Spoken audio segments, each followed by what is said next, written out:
Welcome to Words of the Prophets, a podcast where we discuss the latest talks from the General Conference of the Church of Jesus Christ of Latter-day Saints. My name is Todd, and today I have with me my daughter, Alia. How are you today, Alia? I'm great. How are you? Doing great. You're rocking a new microphone there, so you've upgraded. You plan to use that to record some of your music? Yep. That's the main reason I got it. Main reason. Awesome. Anything else exciting going on in your life? School is pretty much done. I have one test left, and then I'm done with the semester. And I get to go home and chill. How does that feel? Nice. Great. It was a good, busy, productive semester. Awesome. As many of your semesters will continue to be, right? Yes. Never-ending flood. Maybe your very last semester will be like 8 classes instead of double-digit classes. 11? Oh, man. So Yeah, we'll see. That's so many classes. yeah. Music, they're all like 1 credit, and they take forever, and it's totally disproportionate. So Yep. well, we also have today with us Burke and Rivka. How are you two doing today? Great. Marvelous. We got to go Awesome. to our ward Christmas breakfast this morning. Every third year we get to do a breakfast, which is fun. So, I loved it. Okay. yeah, and our preferred. We like the breakfasts. Oh, what do you like about breakfast? The food. Breakfast food is superior. But also, it's a great way to start out the day for me. And then you Yeah. still have a whole rest of things. And if you have other Christmas parties you Yeah. can go to that night, yeah, it's just nice. Yeah, it does help with the multiple Christmas parties in the same day problem. So It does, yeah. I don't know if 2 makes a trend, but our ward does a breakfast, and I think it started only a couple of years ago. So maybe that's a trend, and people have decided, everyone's evenings are full of parties, so let's just do the morning party. yeah, So. could be. I loved it. Awesome. It was great. Yeah, I'm a fan. Burke, anything else exciting going on in your life? I have 2 more days of work this year. So me and Alia almost in the same boat. She's got 1 more test. I have Tuesday and Thursday. Yeah. So. I Semi-retirement. also have 1 day of work left. Well, I enjoy my work, and I have a lot more days of work, but I think we're going to do fun things too when Alia's here. So, Good. well, let's get on to our talk today, which is called Aligning Our Will with His by Elder Ulisses Soares of the Quorum of the 12 Apostles. And here he talks about not just doing what works for us, but doing what works for the Lord. Leah, I feel like he was targeting your demographic a little bit, your age group. Sure was. I mean, I definitely felt like your age group deserved this. So Oh, yeah. You specifically. Burke was thinking you specifically. Yeah. Yep. We all spoken need before at knowledge. how good I am at looking around my beam to see your moat. It's easy. Yeah. Right there. No I big deal. see it. I see it. Easy. Well, so you get to talk as much as you want today, but we'll first start with your fundamental doctrine. okay. Oh, wait, time out. I forgot. Scrap it. We're not doing this talk at all. Rivka is going to give her sacrament meeting talk, and we're No. just going to all listen for 30 straight minutes. 1, it will not be a 30-minute talk. And 2, you're going to have to come to church tomorrow, I guess, if you want to hear it. What if I Just up the promise to road. not release the episode until after church?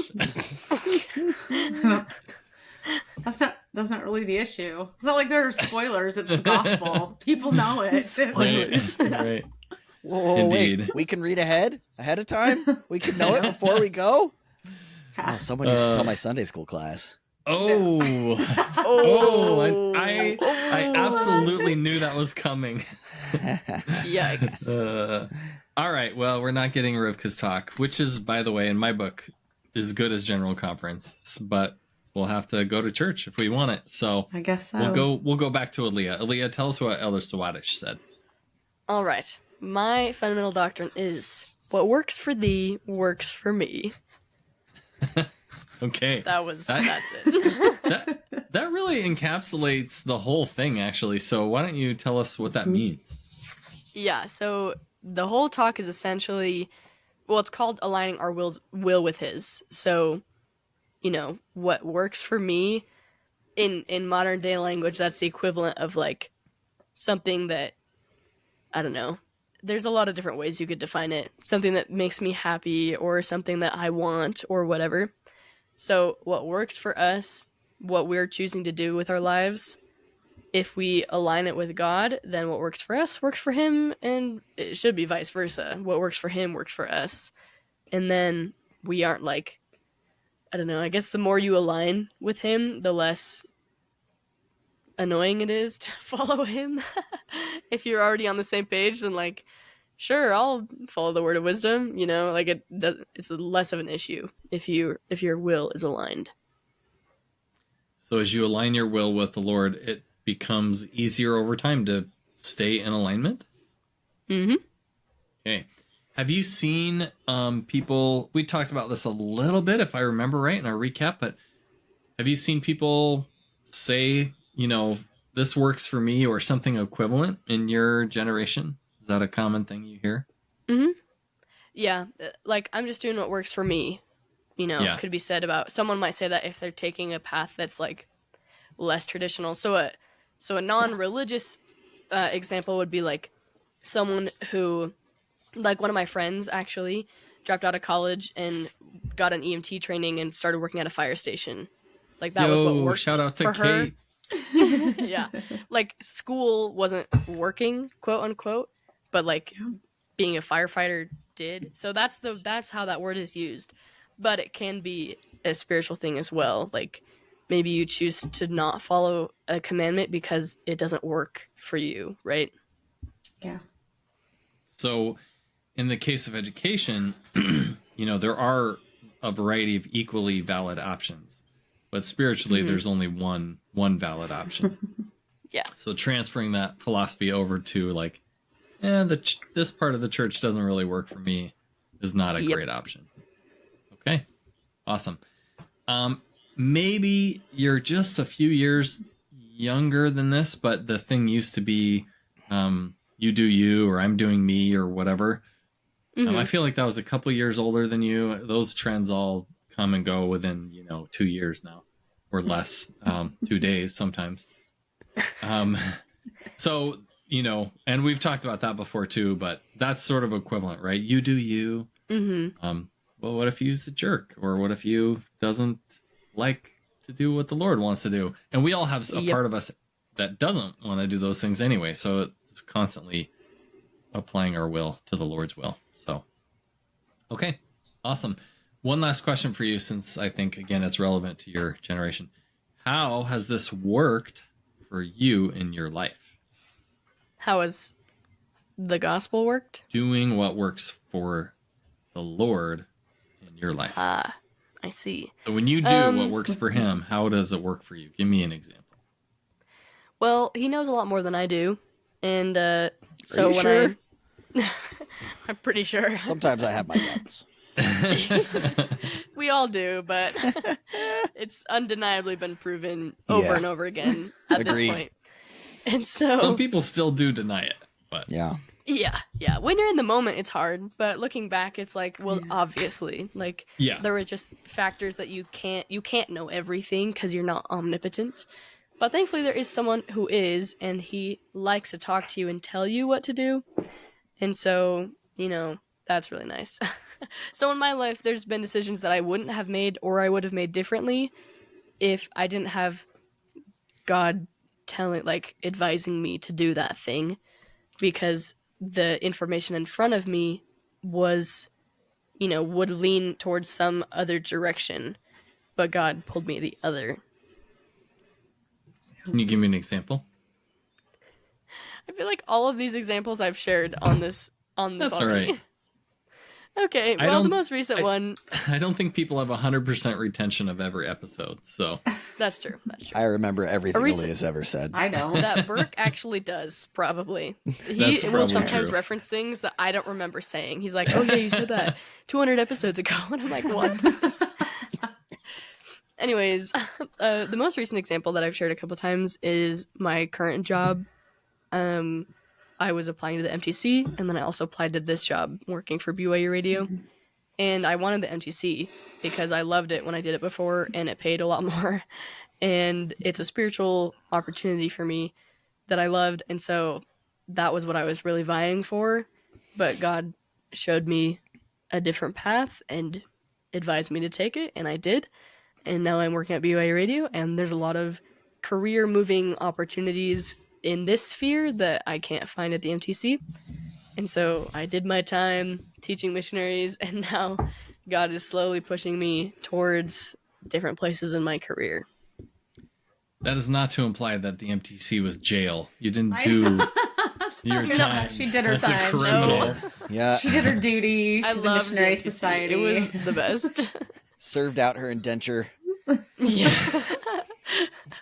If you want to see Alia's podcast that she works for and her singing on the podcast, search In Good Faith Jazz Voices on YouTube. Okay. What was the episode title? Is it just Jazz Voices? The maybe? first Noel. The First Noel. And she has a short little solo in there. So it's a good watch. Mm-hmm. Awesome. Let's go to Rivka. Rivka, what was your fundamental doctrine? Goes right along with everything we've just been talking about. Being sincerely Christ-like is an even more important goal than being authentic. Oh, authenticity. Yeah. Tell me about this. This talk was just one of my favorites in all of conference. And I think because as I was listening to it, I was like, he is just like going after these ideologies, like phrase after phrase, he's taking them out. Yes. So in the paragraph before this, first he quotes the scripture that says, in the last days, men shall be lovers of their own selves, lovers of pleasure more than lovers of God. And then he said, we can see this happening. And here's how. He said, people become consumed with themselves and are constantly proclaiming, no matter what, I live my own truth, right? My truth. That was one that he went on. I live my own truth, or I do what works for me. As Paul the Apostle said, they seek their own, not the things which are Jesus Christ's. This way of thinking is often justified as being authentic by those who indulge in self-centered pursuits, focus on personal preferences, or want to justify certain types of behavior that frequently don't match God's loving plan and his will for them. Smoking. Yeah. So I had a couple of thoughts on this. One, I was thinking about self-centered pursuits and what that means, because a lot of what we have to do in life does involve self-development and, creating and living a life that for us or others. But I was thinking about the difference between being self-centered and being Christ-centered in the way that we function in our lives.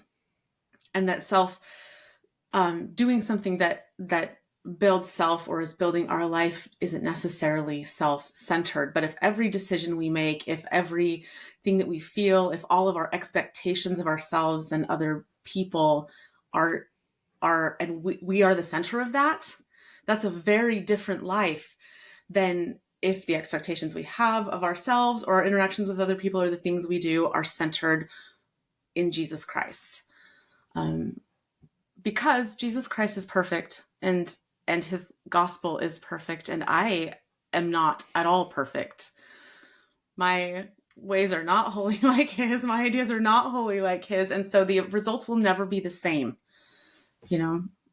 as if I'm centering all of that on me and my thoughts and my feelings and my desires instead of his thoughts and his feelings and his will. So that was one thought I had. And then the second, I was thinking about authenticity, and I'm sure I've talked about this on the podcast before, and this kind of goes back to what you were saying about these parts. Like we have this part of us that is a divine child of God, and we have a part of us currently that is mortal and fallen, that's natural man and woman. Both of those things are authentically us, and both of them have wants and desires and goals, and they are completely contradictory. So when we come to a situation where we have to make a choice or we're forming an opinion or something like that, and we want to be authentic to ourselves, we have a decision to make about which of those parts of us we're going to be authentic to, because we can't be authentic to both of them. they're mutually exclusive in their desires and their drives.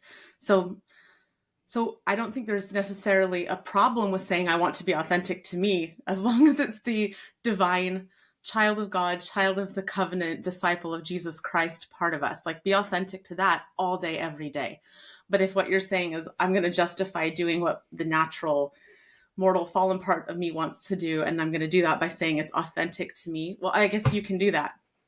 But yeah, that's a decision that we make. Our agency plays into our authenticity. Okay. So keeping our true divine self at the forefront of our authentic self, even if that's hard to do, or even if it conflicts with some of our natural man tendencies. Yeah, it's a hard thing, because in being authentic to one part of ourselves, we are not going to be authentic to the other. So it's always a 50-50 thing. Yeah. And we have that choice to make. So he says being sincerely Christ-like is an even more important goal than being authentic, if we're using that form of authentic as, in the moment, this is what I want. Yeah. That's one of the most like insidious, heinous things I see in movies, where you have these people in a committed relationship.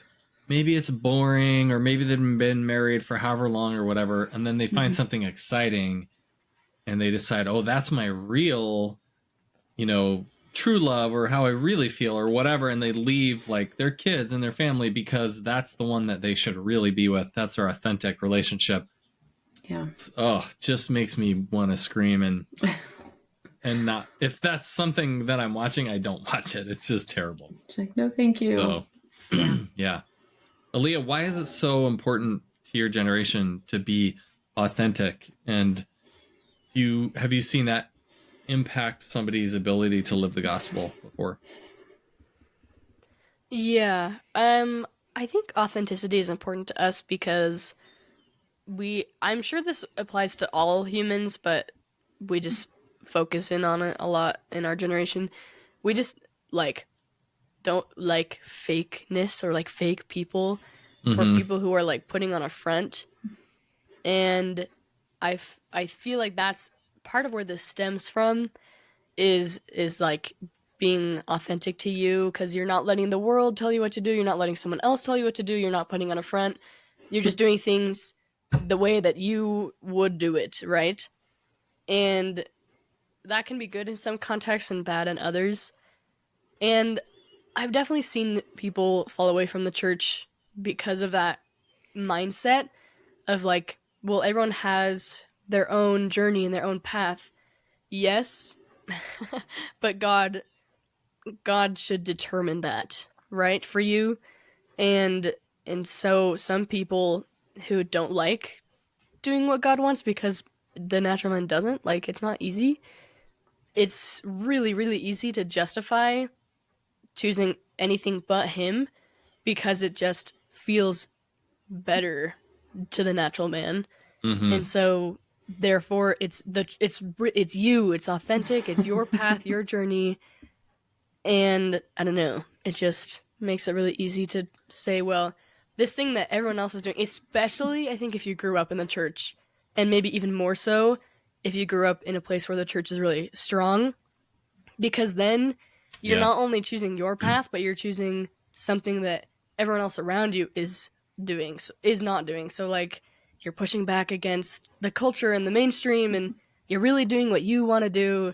Anyways, there's a lot of reasons why that line of thinking is dangerous. Sounds like a polite way to frame rebellion a little bit. Well, I was just thinking as you were talking, Alia, that one way or the other, there are going to be people that are disappointed in the decision we make, because we have people on both sides. We'll have opportunities that may come and go depending on those choices, which way we go. And there may be a part of us that's disappointed depending on which way. And so we have these two contrasting choices. So in both senses, whichever piece of authenticity that you're going to honor inside of yourself, both of them will come with a cost, but only one of them comes with blessings from Heavenly Father. So I like that. For me, that helps make that decision, right? Yeah. Awesome. Yeah. Okay, Burke, we have gone on and on. We're 20 minutes in. You've been I waiting haven't even heard patiently. from you. Share your wisdom with us. What was the fundamental doctrine you picked out? I suspect this will echo what's already been said, because he really does repeat himself a lot in this talk. But he said, does. we should align our mind and desires with the will of the Lord and willingly do everything we can during our mortal journey to attain the eternal blessings of God's kingdom. And the interesting thing about this quote, totally agrees with everything else he's saying, but he's like, you just align your mind and then you do it willingly. And I'm like, yeah, I'm at like a 90% doing it unwillingly so far in my life. You know, like I'll do it because I know it's the right thing, or I believe it's the right thing, or I've done the right thing before and it felt great, but I don't really want to this time. So what do you do if you have that feeling? I think everyone has had that, and it's pretty common. Well, usually I just consult my gospel fundamentals checklist. I know we're not supposed to checklists, but you know, give us no. I love the checklist. Give me the checklist. Well, you know, it's like for me, probably the biggest one historically has been going to church. Because of my pretty introverted nature, I mostly haven't enjoyed it a lot of my life. And it's not that I don't go and I don't have good things, and it's gotten better in the last few years, especially with, you know, good friends at church and really good discussions and putting more effort into my own study and growth. But just so many times I was like, oh, we're going to check it off the list this week. We're going to church. And yeah, I attended. I don't think I worshiped very often. But if I'm honest with myself now, I mostly enjoy it. I look forward to it. And so somewhere in there, what I wanted changed. And so he says in the next paragraph, to be worthy of the great reward, and I think the word is having your desires change, we certainly need, among other things, to give our best effort to set aside all self-centered pursuits and abandon any entanglement that holds us back from full commitment to the Lord and his higher and holier ways. So he's like, well, you just one thing at a time. You just have to push and push and push. So, yeah, I love that. I guess when I read the word reward, I don't usually think like the reward is a desire to do the right thing, but I have prayed for that almost as much as I've prayed for faith in my life, because I think they're so connected. If I really believed this would work, then it wouldn't be hard to just do it. But so many times like, hey, can you just go ahead and change my desires? Because then I won't do wrong stuff anymore because I won't want to. Right. Interesting. So you might say that the reward is becoming. So I think it is. Maybe on a deeper level, it's the atonement transforming you over time. Remember, it used to be so hard to read scriptures. It took so much effort. Like, oh, I'm going to do this because I know I should. And now I love it. I want to dig in and learn all the cool stuff. So yeah, the same thing has happened. Absolutely. In that phase of my life. So, and Brigham Young, didn't he say, like, if you don't feel like praying, get on your knees and pray until you feel like praying? Yeah. So awesome. Okay, let's maybe each do one other quote. So, Leah, what else did you want to share? All right. He says, while personal circumstances such as genetics, geography, and physical and mental challenges do influence our journey, in things that truly matter, there is an inner space where we are free to choose whether or not we will decide to follow the pattern the Lord has prepared for our life.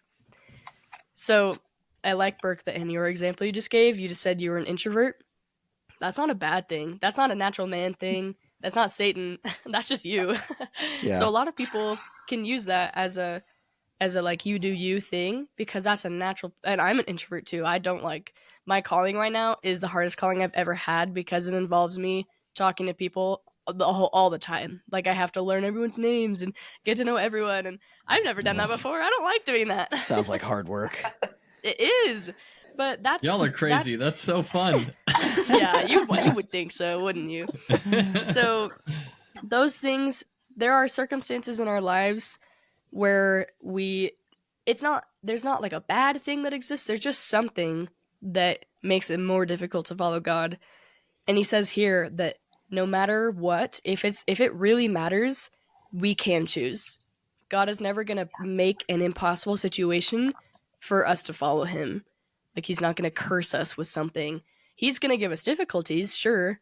There's a lot of those, like being an introvert or having mental health issues. Those can maybe prove difficult to, progress spiritually or get in the way of things that other people might find easy. But that's just how it is, and that's kind of the whole reason we're down here, because we didn't have those things in heaven. We didn't have those kinds of difficulties. We chose this so that we would. And so, if it matters, we can choose. Okay. That's interesting. Are there not introverts and extroverts in heaven? Or maybe it just doesn't matter as much? Oh. It's not hard? There probably were. I don't know. I was talking about some of the other stuff. But maybe me as an introvert in heaven liked to talk, like found it very easy to talk to people. I don't know. Or maybe I just never was pushed to do so. But on earth I am. You want mainstream Christianity's view of heaven. You want to sit on a cloud with a harp and sing for the rest of eternity by yourself. That actually sounds miserable. I don't want that. I would be so bored. Are you kidding me? Oh, man. And I'm like, billions and billions of offspring? Let's do it. What the heck? Deanna just shut the podcast off. All right, Rivka, what was your other quote you wanted to share? He says, one of the most glorious moments of mortality occurs when we discover the joy that comes when doing always those things that work for and please the Lord, and what works for us become one and the same. To decisively and unquestioningly make the Lord's will our own requires majestic and heroic discipleship. At that sublime moment, we become consecrated to the Lord, and we totally yield our wills to Him. Such spiritual submissiveness, so to speak, is beautiful, powerful, and transformational. So one, I love that and I agree with it. And two, I love this paragraph. I think does such a good job of expressing power and growth and improvement and becoming. And then he says, this is what spiritual submissiveness does. It always, it increases power, it increases capacity, it increases. And so often in our mortal mindset, because I think this is kind of the way that the natural man thinks, submissiveness is something that is, if you are submissive, it's because you're weaker and you're less. And there's shame attached to it and belittling, but that is not what submission to God does. So when we submit ourselves, this is what happens. You increase in faith and in glory and all these wonderful things. So yeah, awesome. I really like that. The quote you read sounds a lot like what Burke just said and described, just that transformational power. And let it be known that Rivka is back to the old Rivka way of reading long blocks of text. The like half a sentence thing where she was trying to do what Alia was doing is out the window, and I'm here for it. I like having both styles. Not. We can go back and forth. Okay. Because that's what works for Rivka. All right, Burke, what was your final quote to share? All right. He says, on one occasion, while the Savior is declaring his doctrine, some people, particularly self-righteous Pharisees, rejected his message and boldly declared that they were children of Abraham, implying that their lineage would grant them special privileges in the sight of God. And this one stood out to me because it goes along with another one of my church culture pet peeves, and that's people getting introduced for talks or anything else, or introducing themselves with their spiritual bona fides. Oh, like I have CV. served as, I have done, and I'm always like, why does that matter? Like, do you think that the previous stuff that you did or callings you had somehow qualify you for something more than someone else in the room that hasn't had that calling? I think we need to look at ourselves a lot of times and be like, yeah, it doesn't matter how much you think you've accomplished already in the gospel. We're still all on exactly the same climb and have the same basic distance to go back to that. Compared to Christ, we're all pretty much the same. Yeah. Burke, I think about that every time I have an experience or something that I learned while I was bishop that I want to share. I never know how to open it because I feel like whenever I say, well, when I was bishop, then it just sounds pretentious, right? That I'm trying to put myself up there, but I don't. That's when I learned it. Don't make sense if they don't know what the calling you're in. But I mean, like people get, and I saw this. I guess actually, when I see it the most, a lot of times it's when people who disagree with revelation received by the brethren want to say how they're right and the brethren are wrong. So I've served as this and this and this and this, and I've seen, and I just think about that like huge red flag. Yeah. Oh, I hear it on podcasts too a lot. Like, he served as a so and so bishop here and there or whatever, and I'm like, if anything, being bishop makes you less likely to have time to study the scriptures. So, yeah, I don't. It's so interesting the way we approach the gospel, though, because like I would put you and Rivka, your knowledge up against anybody that I've ever met or heard from, and you don't have a degree or that, like it's not like, well, Burke was mission president or whatever. But none of that stuff actually matters. It just, but who has spent more hours in the scriptures than Rivka and Burke? No one I know. Probably Nobody I know. People. Yeah. Apparently not me. You didn't say my name on that list. Well, you could, but you're pretty young still. Exactly. That's true. You need 20 plus more years of life experience. Okay. Of course, that's trajectory. assuming that she doesn't learn stuff from the Spirit quicker than I do. And I'm here to tell you, Alia probably Yeah. learned stuff quicker from the Spirit than I do. Well, Joseph Smith at Alia's age knows more than any of us will ever know. Yeah, see, I just did it. I just took the prideful. Well, I've been around for longer, therefore I know more gospel than you. Stepped into that myself. And there are times when we're talking, Alia, that we do defer to your particular life experiences. So like this one, sometimes that matters and sometimes it doesn't. So a lot of times it really doesn't, but sometimes it does. If the talk's on having kids, then Anyway, that's why we all learn from each other. Yes. That's exactly right. That is why we do this, because we learn from each other. I hear the scriptures are a conduit to revelation, but so are discussions with people that have similar goals and attitudes for the gospel. So that all might be edified of all, right? Yeah. Indeed. All right. So let's do some invitations and promises. We've already wrapped a lot of them into the talk, but any others to add? Alia, let's start with you. This is just kind of the overarching one. We should align our minds and desires with the will of the Lord and willingly do everything we can during our mortal journey. That's the invitation. Promises to attain the eternal blessings of God's kingdom. And that comes right after the story of the pearl of great price, where a merchant found a pearl of great price and sold everything he had promptly and joyfully so that he could attain this pearl. So we can do the same by not necessarily selling everything we own materially. I don't know if that's a word. But, ditching the stuff that prevents us from aligning our will with God so that we can have the eternal blessings of God's kingdom, which is everything that God has. To rephrase what Rivka said, so it's like we're all going to sell everything we have to somebody and get something in return. So are we getting the pearl or are we getting something else? Yep. So. All right, Rivka, what was an invitation and promise that you found? As we strive to be true to every covenant we've entered into and live by every word that proceedeth out of the mouth of God, that's the invitation, we will be protected against falling victim to the sins and errors of the world, errors of philosophy and doctrine that would lead us away from those most precious pearls. That's a pretty cool blessing.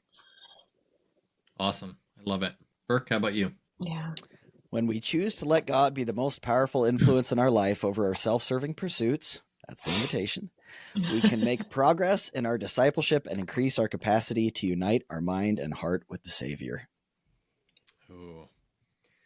What is a self-serving pursuit that I could get rid of? Maybe I feel like in the modern era, at least for me, just anything screen related feels like that. It's not this glaring, like I'm not going to Vegas and going gambling every weekend, or I'm not doing these big, sins or whatever, but playing video games, that's a self-serving pursuit. It's easy to justify in my head, like, I'm going to take a half hour or whatever. But it can keep me from aligning my will. I don't know. Any other insights into what you would call a self-serving pursuit? Well, the interesting thing here is he said, we choose to let God be the most powerful influence in our life. So I don't think it means that you can't have some self-serving pursuits. We're all going to have some of those. You just need to know who's in charge, what preempts what. Yeah. You know? I mean, when you get a prompting from the Spirit, do you think, later? Or do you write it down?